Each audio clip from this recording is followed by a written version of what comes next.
is now in session. Please be seated.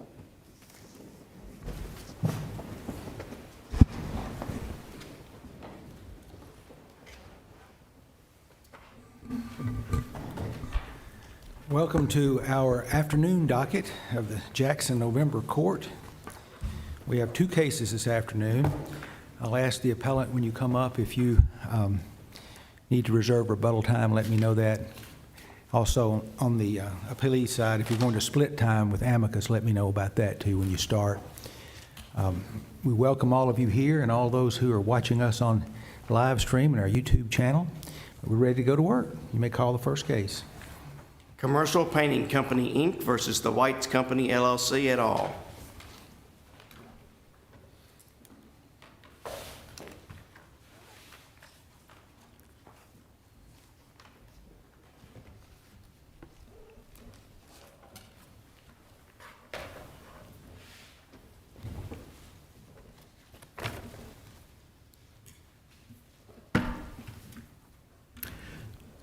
Your Honor, I'd like to reserve 10 minutes for rebuttal, please. All right.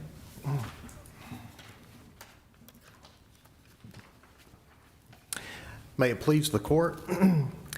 My name is Scott Frick. I have had the pleasure over these long 16 years to represent Commercial Painting Company, Incorporated.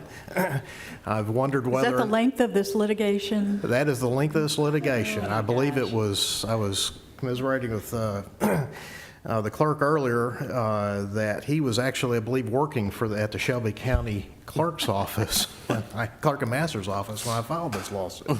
It has been going on a long time, and hopefully this will be the last time for a court to do something with this case, other than hopefully the trial court on remand. This is only my second time to be before this court. It's an honor to be here. I want to be sure to express that. The last time I was here, ironically enough, I think lawyers in the public sector have more opportunities to represent the same client before the Tennessee Supreme Court. When I was here in 1996, I was representing the same client, Commercial Painting Company Incorporated, and its president, Mr. Mark Cook. Well, at least you're very consistent. Well, nice, long-lasting relationship, anyway. Anyway, it's a pleasure to be here, and it's an honor to be here, and my client and I are both very grateful for the fact that this court saw fit to grant Commercial Painting Company's Rule 11 application, and frankly also to limit the issues of the appeal that are under review in this particular appeal. We've got two issues. The first is whether the Court of Appeals erred in applying this court's ruling in Milan Supply Chain Solutions and expanding the application of the economic loss doctrine to the circumstances of this case. And the second issue, as designated in the August 4th order, was whether the Court of Appeals erred in vacating the trial court's award of attorney's fees and in limiting the scope of recoverable fees on remand, and whether the Court of Appeals erred in denying Commercial Painting Companies an award of cost and fees on appeal. To address the first issue, simply stated, the application of the economic loss doctrine to the circumstances of this case is nothing more than a red herring. It's simply, I'm frankly somewhat amazed that we're here on this doctrine given what this court has stated as recently as August of 2021 in the Milan Supply Chain case. Mr. Frick, if we agree with you that the Court of Appeals made an error here, do we send the case back to them to rule on the pre-termitted issues, attorney's fees, punitive damages, et cetera? I don't believe so. No, sir. It would be my position that this court could simply remand it back to the trial court, because the Court of Appeals relied upon the economic loss doctrine to dismiss my client's award of punitive damages and interest. There really were no issues associated with that had not been decided by the Court of Appeals based on my reading of the Court of Appeals opinion in this case. So I believe that where this would go is if the court sees fit that the economic loss doctrine does not apply to the circumstances of this case, this court could simply remand it back to the trial court for determination of attorney's fees. But weren't there other issues related to the punitive damages award that were pre-terminated by the Court of Appeals? I don't believe that there were, because in order for the punitive damages award to be challenged, my esteemed colleagues on the other side would have had to have raised the issue as to whether or not there was material evidence, or whether or not there was a lack of material evidence to support the award of punitive damages. That issue was not raised. And so therefore, there's no reason for that issue to be decided. There was a very good opinion, I think Justice Campbell, that you recently wrote, that was in the criminal area, which I normally don't read those, but it dealt with the issue about preservation of issues at trial and presentation of those issues before the intermediate appellate court. One of the things, a lot of the opinion from the Court of Appeals we were very happy with, because, for instance, there were issues concerning, they were issues where they were attacking the verdict, but the Court of Appeals determined that those issues had not been waived. They did not. If you look through the briefing in the Court of Appeals below, there is nothing where the appellees here said that there was not material evidence to support the verdict, and that goes for both the compensatory award as well as the punitive damages. So why is economic loss a red herring? It's a red herring because if we look at the history of how this court has dealt with the issue of economic law, the economic loss doctrine, I think the starting place would be Lincoln General Insurance Company versus Detroit Diesel. Justice Clark, in her opinion that she drafted, I think did an amazingly wonderful job of talking about the history of the economic loss doctrine, where it has applied, problems that other states have encountered as they've expanded it beyond the product's liability area. And so if we look at Lincoln General, which this court in Milan said, this is where Tennessee adopted the economic loss doctrine, specifically and expressly adopted the economic loss doctrine.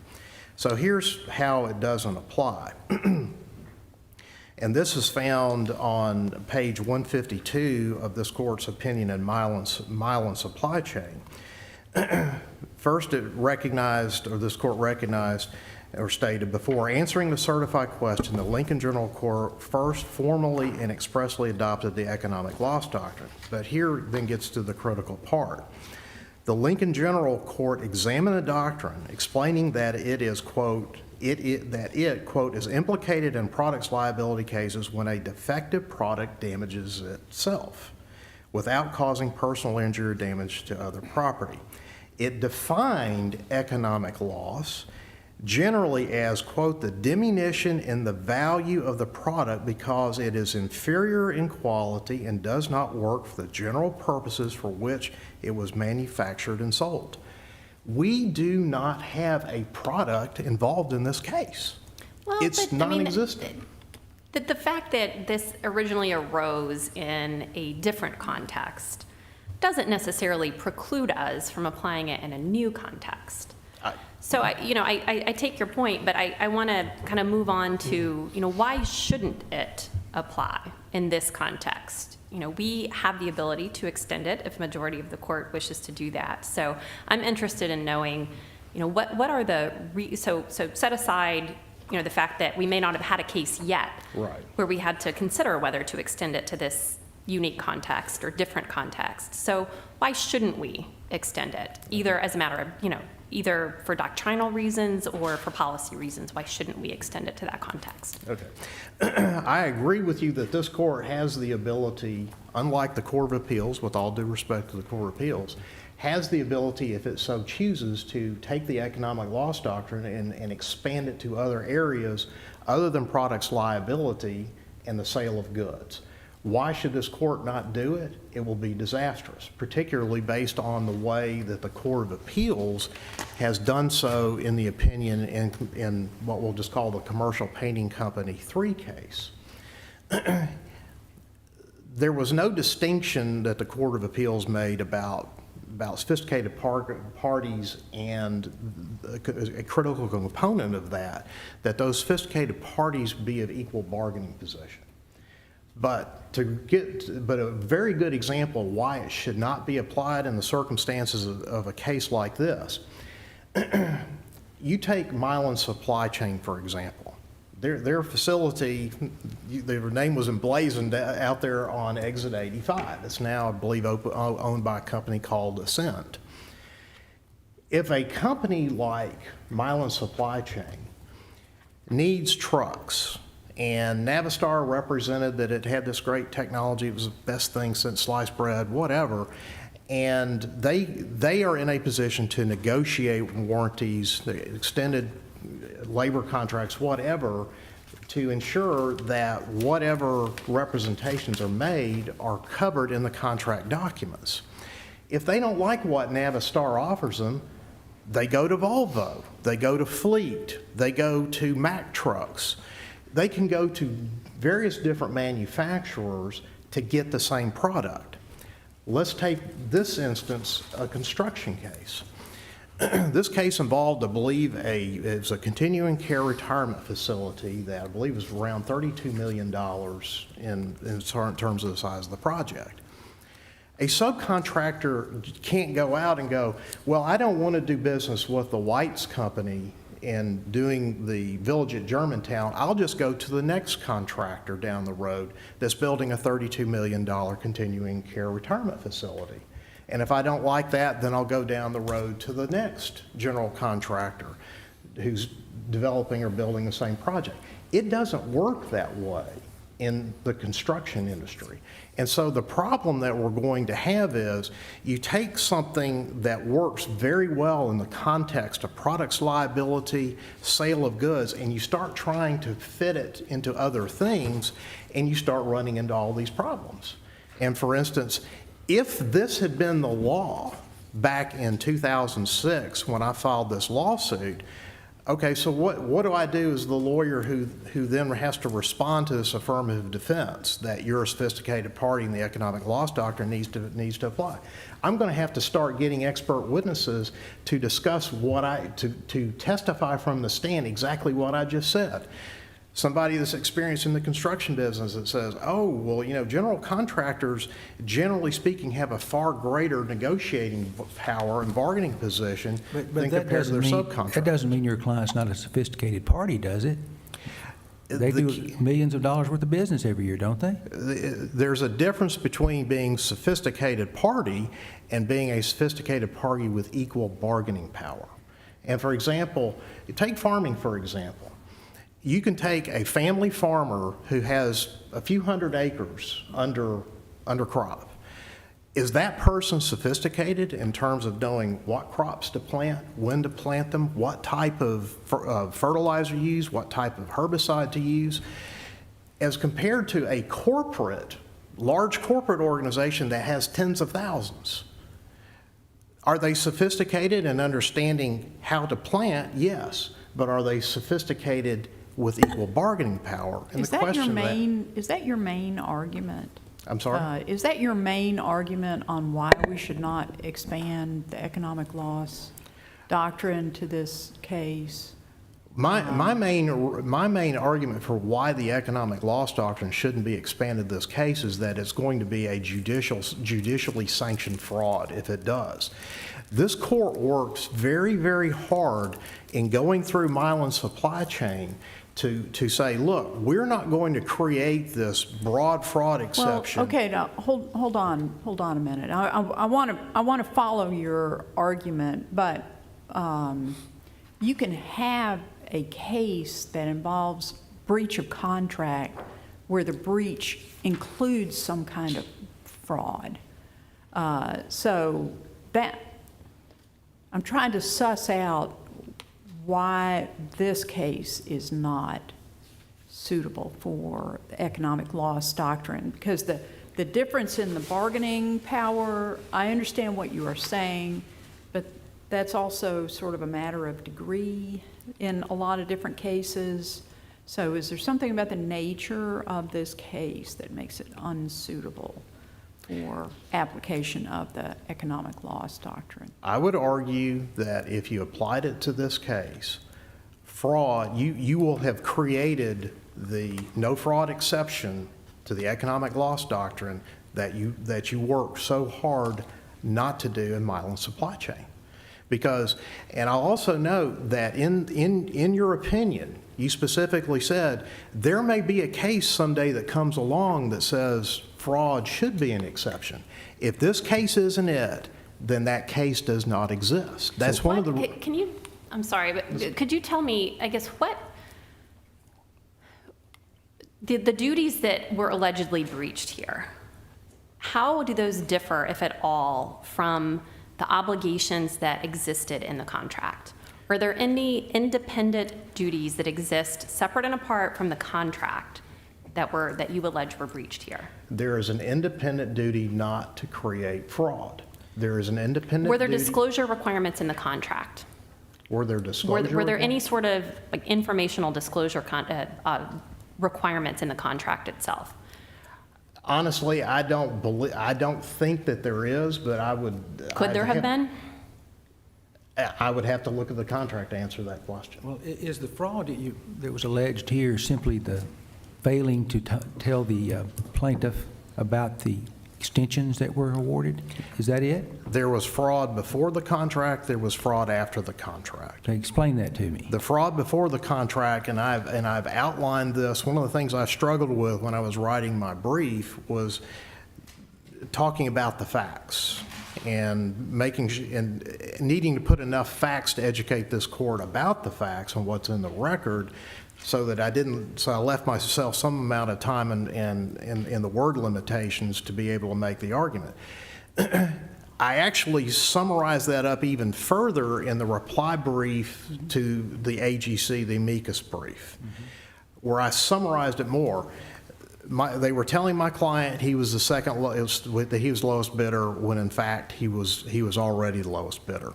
One component that is not in my brief, but it's in the record, was the fact that they went back to my client telling him he was the lowest bidder, when in fact he wasn't, to get him to reduce his price. They did not tell my client that they were behind schedule, and that their plan was to compress the schedule and to supplement my client's workforce.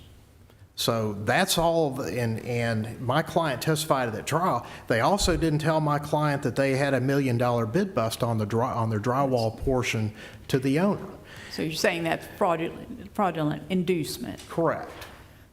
Can I ask it a slightly different way? Part of what we looked at in Milan was the fact that these parties, the purchaser of the trucks, could have protected itself by more ample warranty requirements. There were contractual remedies, and they actually did negotiate over the quality of the trucks, and I think there was even testing and so forth. So they could have contractually protected themselves. Now, I'll ask your opposing counsel this too. Is there a way that commercial painting could have protected itself from what actually happened in this case? My response is no. And the reason why is, and this gets to my argument about if you apply this, and this also answers Justice Campbell, part of your question, you asked about why should we not do this, apply it to this case. The covenant of good faith and fair dealing is gone. It is absolutely gone, because, and I even outlined in my brief saying, okay, you've got to anticipate that the other party's going to commit fraud. You've got to anticipate how they're going to commit the fraud.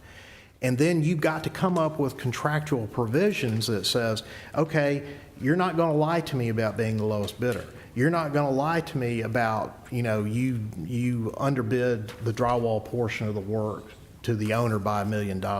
You're not going to lie to me about being $2.9 million, having a $2.9 million loss on this project.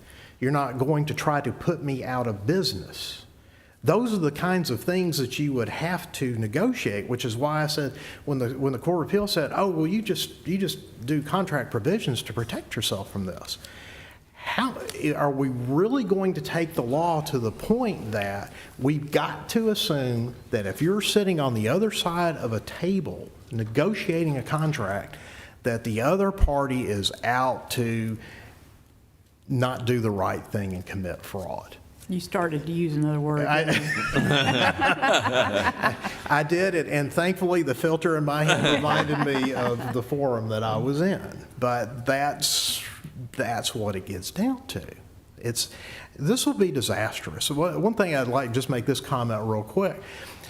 You know, in the Milan supply chain opinion, I like and this was, I think, borrowed from some of the law review articles that talk about the economic loss doctrine, the torts, contracts being consumed by the sea of torts. And then as the next law review article that came on was seeing the other side of that, which is the law of torts being consumed by the sea of contracts. This court, I think, from reading the opinions, because the first time this got briefed and argued in front of the court was in the post-trial phase.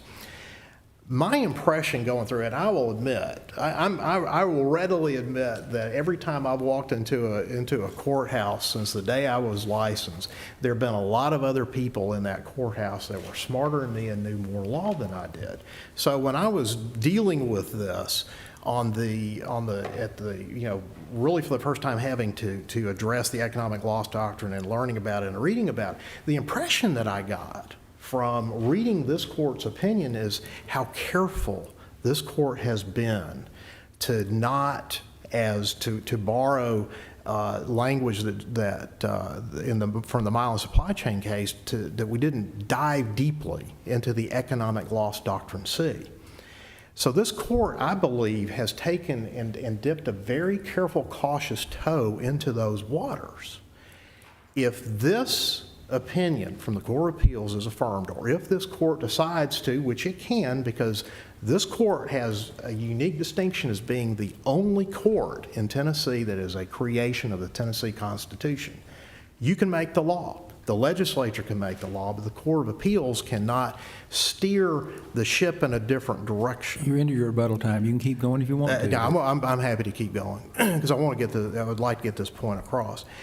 This court has dipped a very careful toe into the waters of the economic loss doctrine C. If this opinion is affirmed, or if this court decides to expand it and start applying it outside products liability and sale of goods, it is the equivalent of taking us out into the middle of that sea and pushing us in over what's the functional equivalent of the Marianas Trench. But Mr. Frick, there are a number of other states. In fact, it's the trend amongst other states is to recognize this outside the products liability. And can you give us specific examples of this horrible result in those states when it's happened? I think we need to go no further than to read this court's opinion in Milan supply chain. I ask you about other states. I'm not talking about Tennessee now. If you're talking about this as such a disastrous result, other states have done it. So do you have examples of the quote-unquote disastrous results from other states that have expanded it beyond the product liability context? The one that comes to mind, again, and I think this was all deeply covered and thoroughly covered in Milan supply chain. The one that sticks out in my head was, I believe, from Wisconsin, where I believe it was the Chief Justice referred to the economic loss doctrine as an all-consuming alien life form. In her dissent. In a dissent. But other states, I believe Florida, I don't know those offhand, but one of the issues that has been discussed is the fact that the economic loss doctrine got applied, and now everybody's having to make all these exceptions to it. And I would, if I could. Oh, sorry. All right. I can ask you on rebuttal. Okay. You have about 6 minutes left.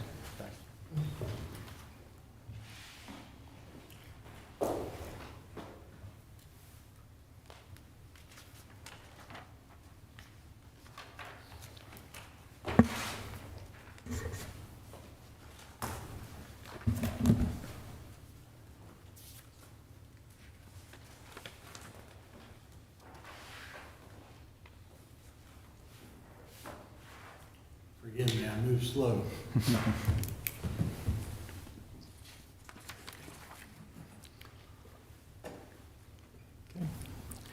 May it please the court, my name is Phil Beck. I have the privilege of representing the Whites Company LLC along with my co-counsel Jeff Smith, who's seated at council table with me. I'd also like to acknowledge that Greg Cashin, who filed the amicus brief on behalf of AGC of America and AGC of Tennessee, is present in the courtroom as well. They have a strong interest in the outcome of this case, as does the entire construction industry. I take it he won't be arguing since he's... I've not offered to share any of my time with him. Okay. I like All right. Greg, but not that much. So thank you for the opportunity to appear before you. I do want to make sure I get out our points of why we think this is an appropriate case to extend the economic loss doctrine to. But let me say that, this case, I think, does afford this court an opportunity to consistently, with the holding in Milan, provide some further guidance to the judiciary and to others, to litigants, as to the difference and the separation and the boundaries between tort law and contract law. Mr. Beck, let me kind of jump to the point, though. Okay. And that is kind of the flip side of some of our discussions with Mr. Frick. Okay. Isn't there a real simple way to avoid the result in this case? Put it in the contract that there's no recovery for tort damages. Damages are limited to contractual damage. They did, Your Honor. This contract contains a provision that prohibits the recovery of any damages not expressly authorized by the contract. It specifically references consequential damages. It references recovery in quantum merit. That is in this contract. It is that contract that defines the rights and obligations of the parties, and it is that contract that we're asking this court to enforce. This court very clearly in Milan said that where the fraud is so intertwined with the alleged breach of the contract as to be indistinguishable, then contract law is going to govern. Is there a copy of that contract in the record? Yes, Your Honor, it's Trial Exhibit 94, I believe, and it is in the record. And with regard to that specific question, I think it is, there are several provisions in the contract actually that address that, and they are cited in our brief, but I may find them here in a moment and give them to you to make it a little easier. But how does that really address this, where it's in the nature of a fraudulent inducement, where the allegation is that the basic facts framing the negotiations were that untruths were told in that connection. In Milan, you could see the parties were actively negotiating over the quality of these trucks. I think there was even some testing, a prototype, something that that was a subject of active negotiation, and there could have been fulsome warranties that probably would have cost some money in order to get those kind of warranties, but that could have happened. How can you? I understand what you're saying, that there's no consequential damages, there's no tort damages. I remember seeing that in your briefs and thinking, how's that gonna address this type of issue? Your Honor, that's a good question, and I'll be happy, Justice Kirby, to address that. First of all, I would ask you not to accept representations of fraud as at face value. The record is clear that Mr. Cook, the principal of commercial painting, testified that he knew full well the project was behind schedule by the time he signed At this the point, contract. Okay, fair enough. There's been a Jury's made a jury decision on trial, that. all of that. So for Fair purposes of this argument, we have to accept that. Okay, understood, Your Honor. I think the answer to your question is this. This contract was, and this is undisputed, this contract was fully negotiated. There were changes to the form. Mr. Frick likes to talk about equal bargaining power. I believe I am correct that that phrase was only used once in Milan. And if you read the corresponding footnote, I think it's clear that what the court meant by that phrase was this was a commercial transaction. Not that a contract is more enforceable against some parties than another. If there are provisions in this subcontract that provide a remedy for every claim they've asserted, they recovered $1.7 million under the subcontract. It is the same $1.7 million that they claim was their compensatory damages in tort. Now, if you had a situation, to answer your question, if you had a situation where a party did really set out to trick you and deceive you and get you to sign a contract that you wish you had not signed, then there is a remedy available for that. It's called rescission of the contract, which you're well aware of, and they could have sought rescission of this contract. Then they could recover in fraud. Well, they did seek rescission at one point, Well, they did. right? They did at one point. They did at probably several points. But by the time the case went to the jury, they did not ask the jury to address the decision in the rescission issue. And the reason was they were pretty happy being able to get $1.7 million in the contract. To go through the rescission door number 2, if you will, they would have had to give up what was behind door number 1.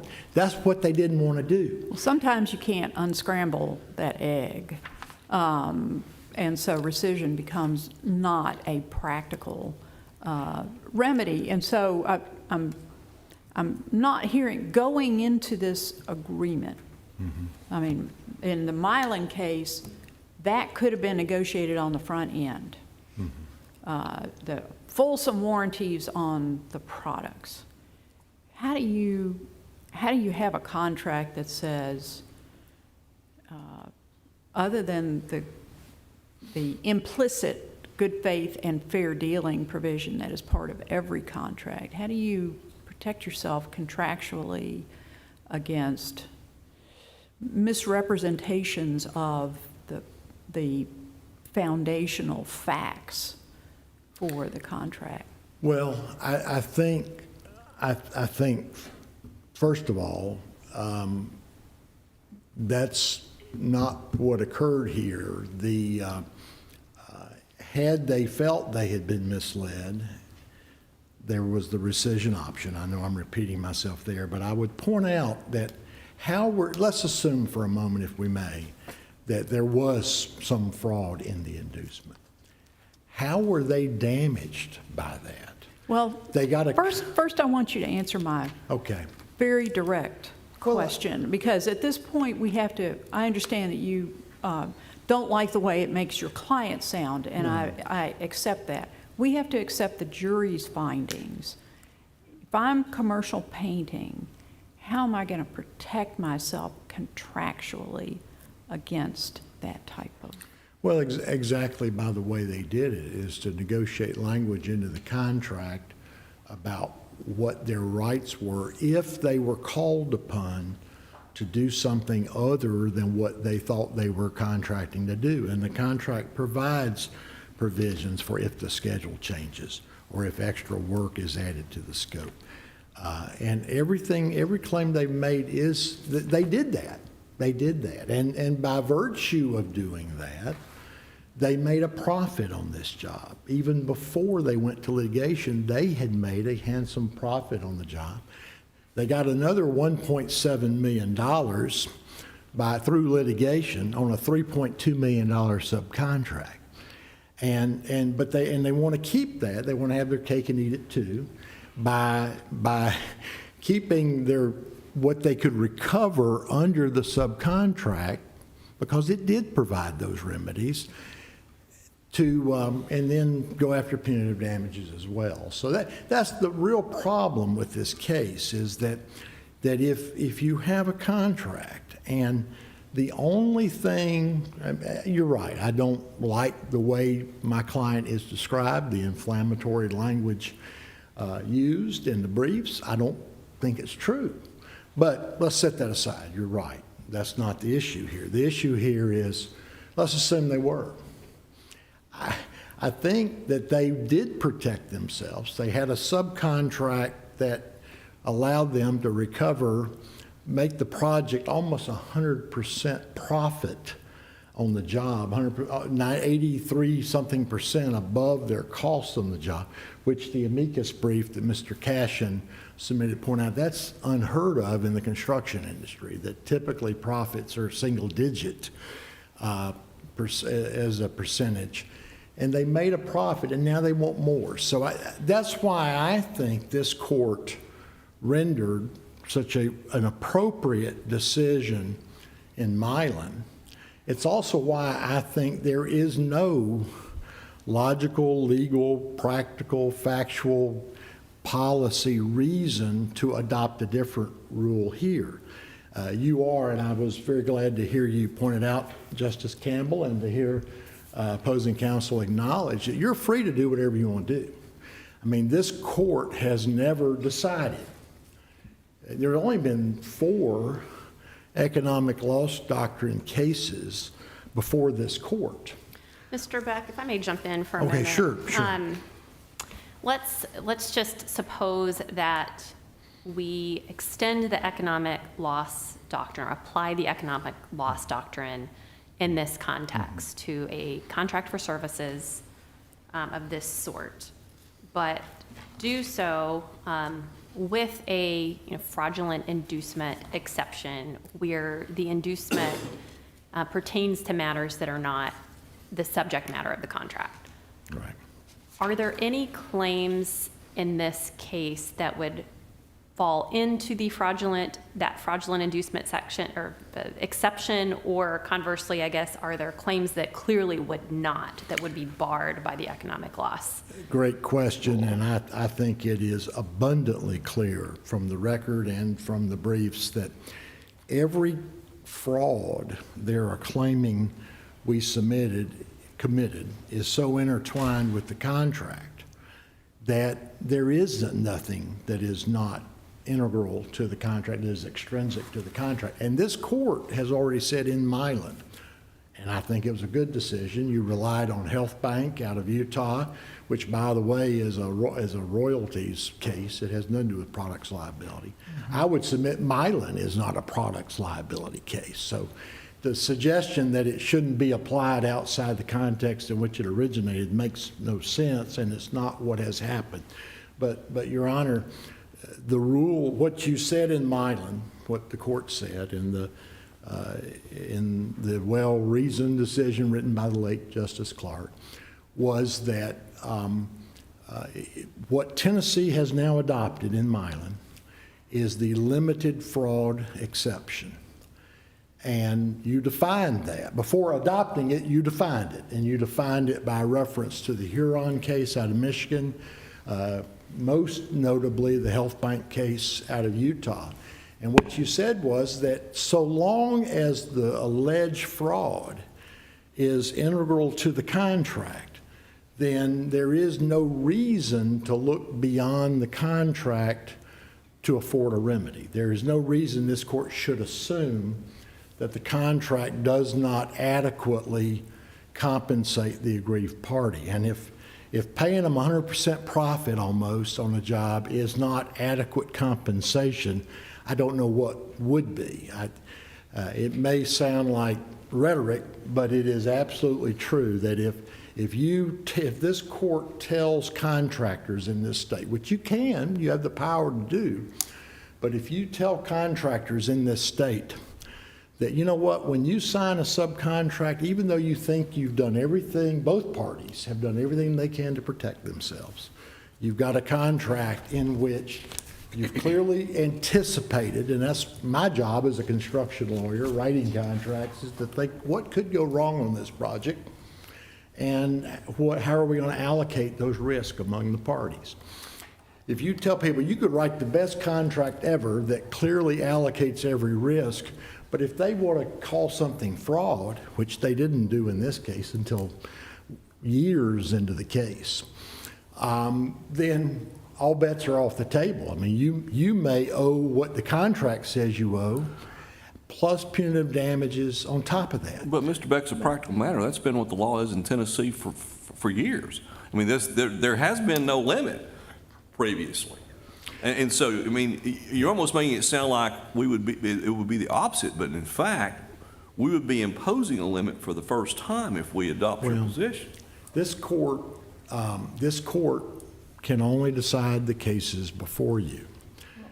You think, you know, Mylan was very narrowly drafted, that opinion. It was. Certainly, Mylan could have been written broader to have encompassed put greater limits, and we did not do so.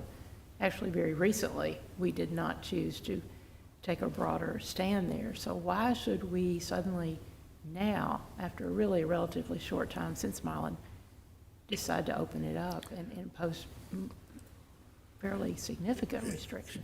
Good question, Justice Lee, and my answer to that would simply be because this case is now before you.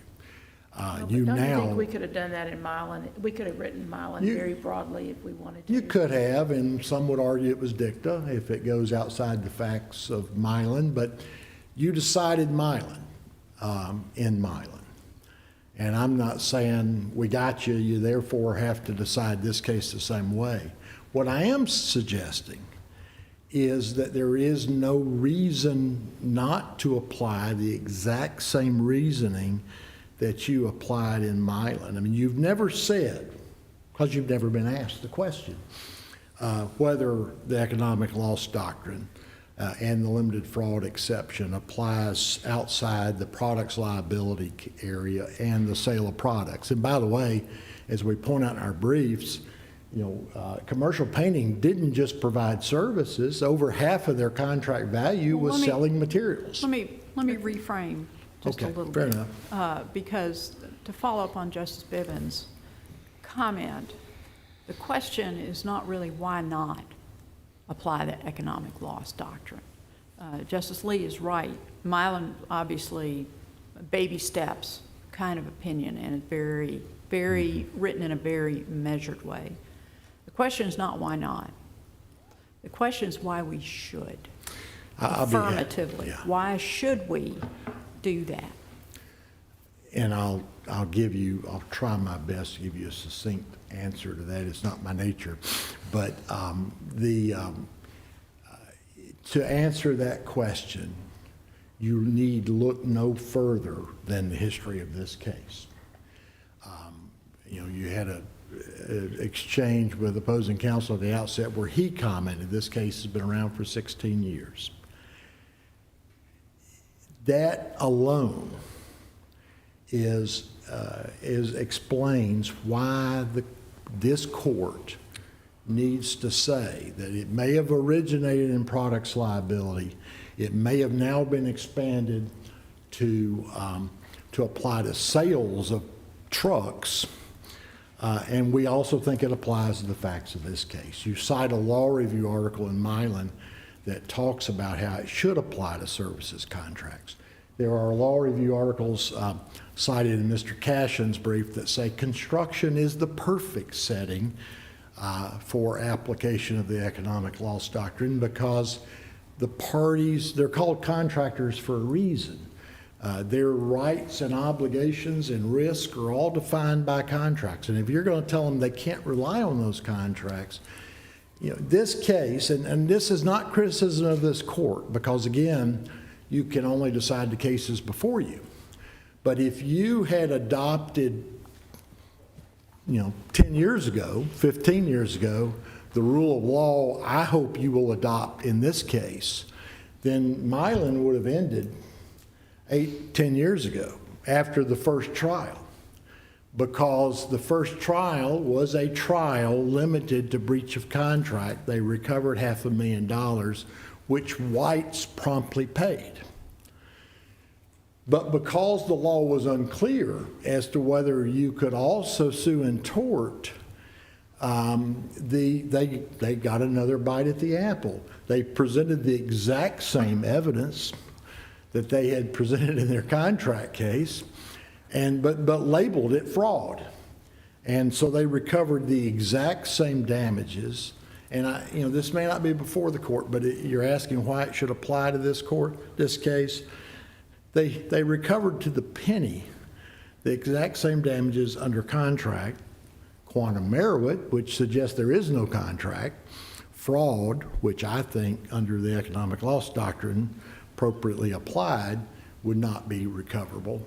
So it's the same wrongs, it's just being repackaged to get double recovery or much more than that. So I Mr. think Beck- the answer lies in the history of this case, yes. Let me ask you this. So, as you know, we can only decide the cases that come before us. So we have this case. There are bound to be other cases in the future that ask for yet further extension of the doctrine to other contexts. Are there contexts, contractual contexts, in which it would be inappropriate or unadvisable, I guess, to apply the economic loss doctrine? I mean, some courts, to give you an example, have kind of set apart certain professional relationships, such as a lawyer-client relationship, where there may be a contract, but there's also some sort of independent fiduciary duty and tort that exists independently from the contractual relationship. I'm quite sure there are areas where it would be inappropriate. Forgive me, I'm a construction lawyer. That's all I know. My relatives don't understand why I can't give them legal advice unrelated to construction law, but I'd be committing malpractice. But I'm sure that there are areas where the court would say, nope, that's a bridge too far. But I don't think it's this case, and I don't think it's construction contracts. I would argue that had this case come before the court, before Milan, there is even more reason to adopt the economic loss doctrine in this case and the limited fraud exception than there was in Milan. I'd like for you to address the fact that this is not a party asserting economic loss who is the seller of the services or the product. This is, it's flipped. And I guess I'm not sure conceptually if it works. Fair question. I know that's an argument Mr. Frick asserts, is that it should only be applied to benefit sellers, not purchasers. And my answer to that is that certainly this court has never said that. There's no language to even hint that. I don't think there's any logical reason to say that a contract can be enforced by the seller. You cited one case, I think it was a The Kentucky. NAMI case out of Kentucky. But, I mean, what's the majority view on that? I am not aware of any cases that cite, that hold, that nope, and all, it's a one-way street. I mean, again, it's sort of counterintuitive when you consider that a contract is a bilateral agreement. How could it be enforceable against one party? Well, but not let me ask it this way. When we consider something like this, we're going to look very hard at what's the majority position out there. Where have most states landed? And what's the, where are the outliers to sort of figure out what Fair enough. works? I'm not aware of any cases that make that distinction, and Well, I mean, do you know of other sellers. cases other than the Kentucky case that you kind of wave at us where Your Honor, it's applied to someone in your position? Because that's significant, Well, if there really aren't any others out there. Yeah, I don't want to appear that I'm being too clever here, but even the term buyer and seller, I mean, it's a bilateral agreement. I mean, one way to look at it is they bought our money by providing us services and materials. So who's the buyer That may and be a who's the little too seller? clever. But- This is a significantly, positionally, it's different than the situation was in Milan. And what I'm hearing from you, tell me if I'm gathering this wrong, but what I'm hearing from you is that the Kentucky case is the only one that you have found that represents someone in your position asserting economic loss. It's the only one I personally am familiar with. Okay. But I'm not, which is one more than I'm aware of that have gone the other way. I'm not aware of any cases that make that distinction. My opposing counsel, Mr. Frick, is a gifted attorney, and he's very artfully, in attacking AGC's amicus brief and attacking various points and advocating various points, very good about extracting language out of context from the Milan case, from other cases that have nothing at all to do with the economic loss doctrine. So I can't definitively tell you that there's not some case out there that in some other context made a difference between buyer and seller, but I'm not aware of any economic loss doctrine cases other than the NAMI case that supports our position.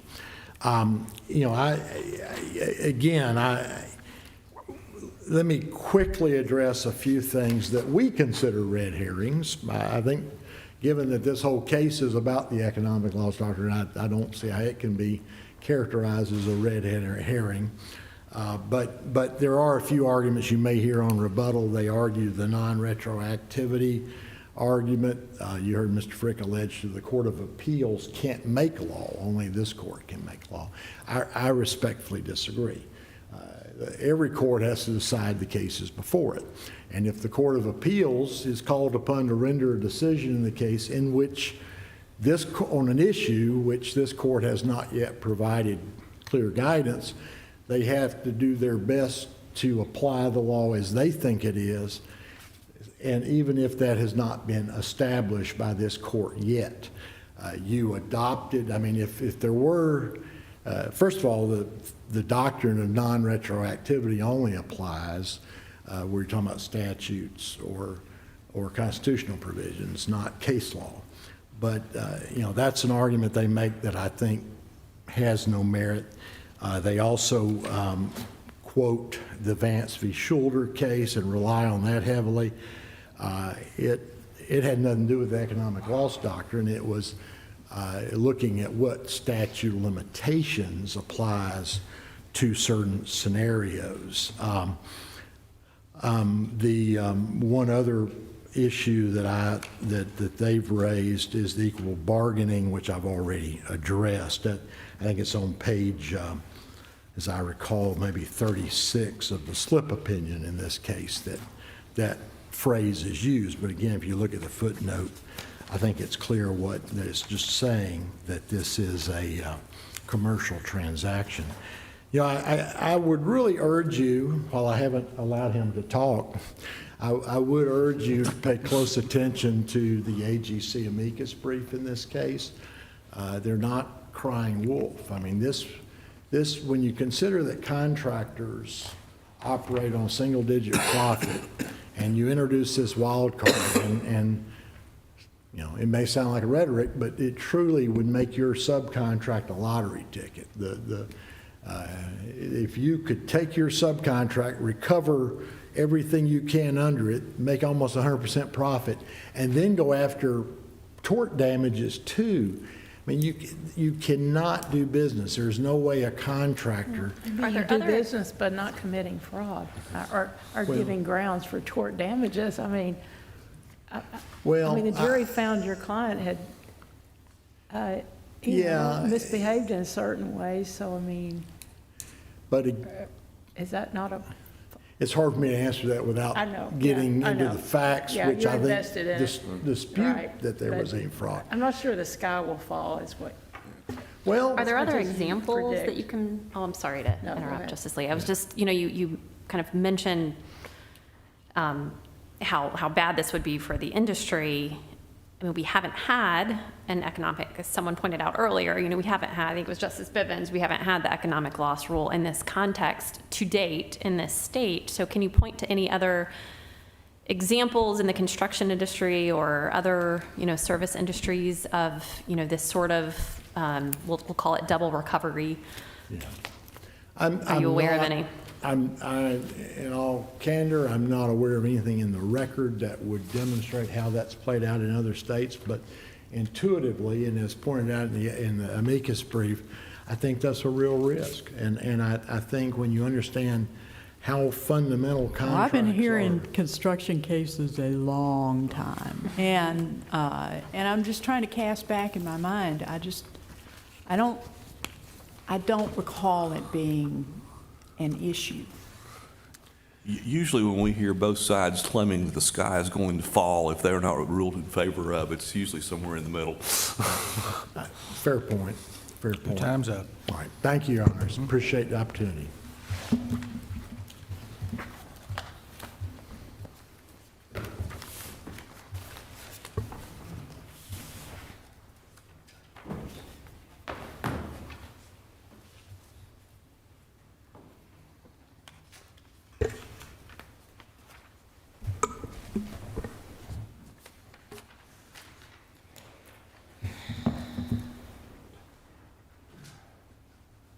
The first thing that I would like to address is one of the last things that Mr. Beck said. He referred to subcontractors turning their subcontracts into lottery tickets.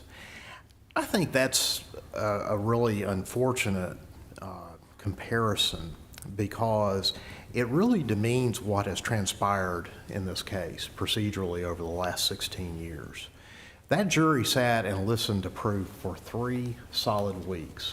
And a lot of it was about scheduling issues, which is not the most exciting thing that a jury can sit in a jury box for 3 weeks and listen to proof about.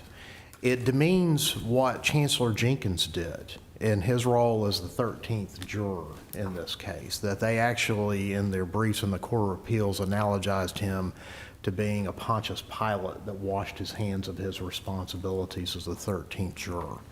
It demeans the deliberations that the jury did and came up with this verdict. And part of the reason why I think it's very exceptionally difficult, had they tried to attack the verdict itself, given the material evidence standard, they had an uphill battle. It certainly would have been a hill too far. But there is an eye-popping difference between the damages that were awarded in the last trial versus the previous iterations. I mean, that's a big difference. And that was vacated. And that was a decision by the prior trial court that was vacated. And as I believe Chancellor Jenkins commented at some point in either his order on the post-trial motions, this was a different case. There was different proof presented. I'm not sure how Mr. Beck can get up here and say it was the same proof. He didn't try the case the first time. He didn't try the case the second time. And one of the comments that Chancellor Jenkins made was that it was very likely that this jury and this court, referring to himself, would see the proof differently. It was a different case. And they can keep up here saying it's the same case, same damages, whatever, but that doesn't make it true. Well, can I go back to, I guess, a question that I asked opposing counsel a moment ago? Let's just assume for a moment that we apply the economic loss doctrine with a limited fraud and the inducement exception. Are there claims that you contend would still go forward, could still go forward under that limited fraud and the inducement exception? Certainly. And Mr. Beck has taken every opportunity to try to say how much money my client earned on this project. What he has not told this court is that we look at the award, there was $1.2 million of that wasn't under the contract. They were disputing from the beginning that $1.2 million of our damages they were not responsible for because it was not under the contract. So there's $1.2 million there that would fall into that. But that leads to another point, which is this argument that the fraud is intrinsic with the subject matter of the contract. You can say that about every single contract that's been fraudulently induced. If a party's been fraudulently induced to enter into the contract, what were they fraudulently induced to enter into that contract about? It's the terms and the subject matter of the contract. So if we apply that logic, there literally would be no fraudulent inducement, a claim to ever be able to be asserted. Which also leads to my other point. They keep bringing up this issue about rescission. Vance tells us, and Vance was recently affirmed in the, I forgot what case it's in my briefs, also in the AGC brief, that if rescission's not available as a remedy, you sue for your damages at law. An essential part of rescission is that the parties be able to be placed back in their pre-contract positions. Works great in a real estate type case where you can simply, if there's fraud involved, the purchaser simply conveys the property back to the seller returns the money. How is it that we pursue a rescission claim? How do we get the drywall mud off an existing structure? How do we get the drywall back? How do we then take that and then return that to the supplier that my client bought it from? Rescission was simply impossible, and part of the problem with the Court of Appeals ruling is that if it is applied, it essentially, or if this court expands it and accepts that as the law going forward, it basically takes Vance versus Schroeder and overrules it. Because, again, there are circumstances where the parties cannot be put back into their pre-contract positions, and therefore rescission is not possible. I don't understand why they keep bringing that up, but I think Justice Kirby, I like the phrase that you put for it because you said you can't unscramble the egg. Well, you can. I didn't make that one up. I think I'd heard it before, but I'm certainly going to give you credit for it since you brought it up because it's encapsulates what the problem is. Once you scrambled the egg and you broke the shell, you can't put it all back together again. But it may be that in that situation, your relief is limited to suing for damages, but, that doesn't mean that the remedy is to sue for tort damages as opposed to suing for damages under the contract. So why is it that the unavailability or the lack of a rescission remedy necessarily means that you should be able to recover for tort? Because this court has stated very clearly that it does not like fraud, reckless, intentional conduct. If this court adopts what the Court of Appeals did, people can commit fraud in secret, and there's going to be no sanction for it for punitive damages. And since we've got Hodges versus FC Tooth and all the safeguards that are built in for that, you've got the protection that's needed because this jury specifically found that White's committed fraud and intentional conduct and that the acts were sufficiently egregious that it merited the imposition of punitive damages. If you extend the economic loss doctrine to a case like this, you've essentially wiped that out and there's no accountability. Thank you very much. Appreciate it. And it's been an honor to be here. Mr. Hickman, I don't see my attorney. This one on the next case, somebody running late. Yes, Your Honor, he is stuck in traffic. He said he would be here around 2:05 based on his GPS.